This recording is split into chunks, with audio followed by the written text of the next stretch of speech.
हिल boy. इस movie में हम देखने वाले हैं कि कैसे नरक के दुनिया से एक जीव हमारे ग्रह में आ जाती है और क्या वो जीव इंसानों के साथ मिलजुल के रह पाता है और क्या इंसान उसे अपना पाता है। तो चलिए स्टार्ट करते हैं।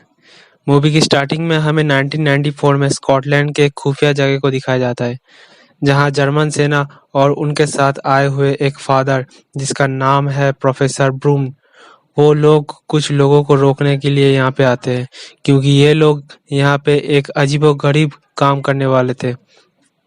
ये इंसान अपने शक्ति से नरक के द्वार खोलने की तैयारी कर रहे थे ताकि उन लोगों का शक्ति और ज्यादा बढ़ सके और वो नरक के द्वार खोल देते हैं।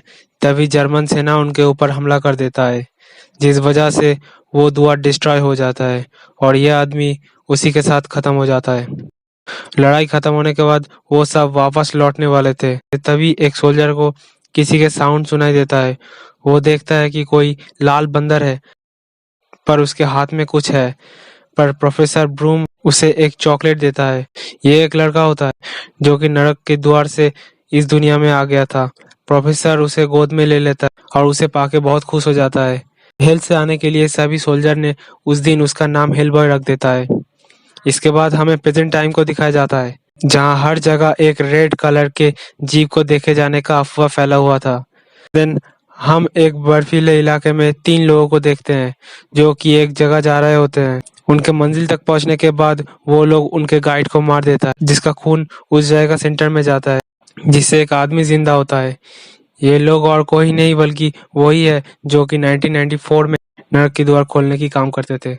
उधर शहर में मेयर टीवी पे सभी को साफ साफ कह देता है कि हेलबॉय नाम की कोई भी प्राणी इस दुनिया में नहीं है क्योंकि अगर हेलबॉय के बारे में लोगों को पता चलता है तो सभी बहुत डर जाएंगे। देन अगले सीन में जॉन मायर्स नाम के एक पुलिस ट्रांसफर होके पैरानॉर्मल रिसर्च सेंटर में आते हैं।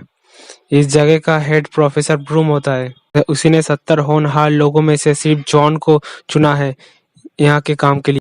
आगे जाके प्रोफेसर मायर्स उसे एक जीप से मिलाता है जो कि अपने हाथों से किसी भी जगह का पास्ट और फ्यूचर देख सकते थे। इसके बाद मायर्स हेलबॉय से मिलता है एज ए पार्टनर के तौर पे। तभी खतरे का सायरन बजने लगता है और सभी खतरे वाले जगह पे पहुंच जाते हैं जहां एक म्यूजियम में स्माइल नाम के एक प्राणी वहां के गार्ड्स को खा रहा था। उसके साथ हेलबॉय की फाइट हो जाता है और वो हेलबॉय को घायल करके ट्रेन ट्रैक में भाग जाता है। हेलबॉय उसका पीछा करके उसे बिजली की झटका देके उसे मार डालता है। हेलबॉय कभी आग से नहीं जलता। इसके बाद वो अपनी गर्लफ्रेंड लीज से मिलने जाता है।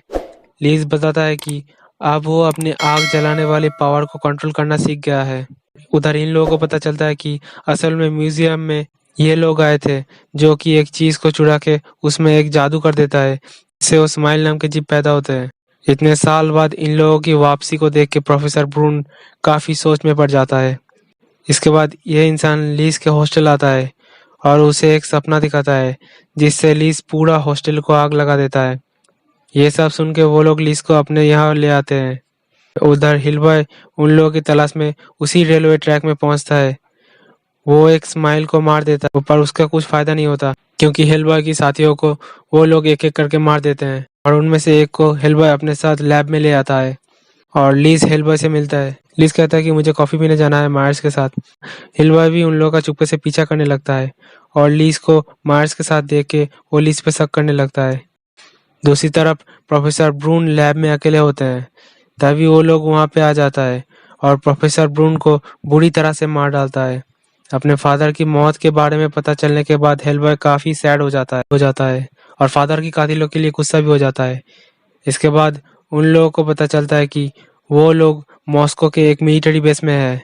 इसीलिए हेलबॉय और उसकी टीम वहां के जाने का प्लान बनाता है। वहां पर पहुंचने के बाद हेलबॉय एक लाश को जिंदा करता है ताकि वो उसे उन लोगों तक पहुंचने का रास्ता बता सके और बाकी लोग देखते हैं कि हेलबॉय उसको अपनी पीठ पे बिठा के लेके आ रहा है।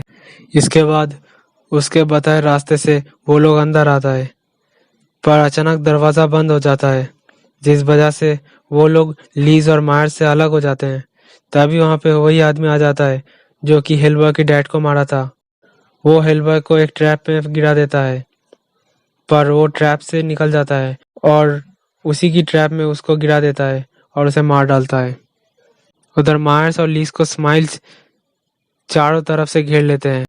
तभी छत के ऊपर से हिलबॉय आ जाता है और वो एक-एक करके सभी को मारने लगता है, पर सभी हिलबॉय को घेर लेते हैं।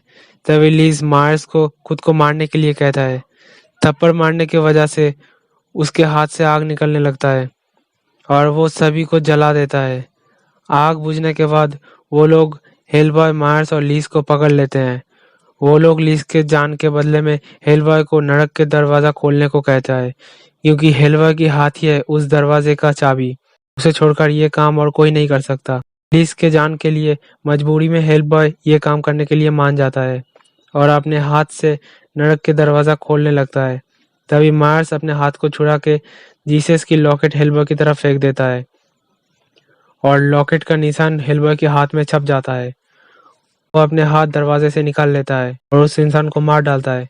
तभी वही इंसान के अंदर से एक क्रिएचर निकलता है। वो मार्स को लीज की ख्याल रखने को कहता है। हेलबॉय उसे मारने के लिए वापस जाता है। तभी वो क्रिएचर हेलबॉय को खींच लेता है और उसे मारने लगता है।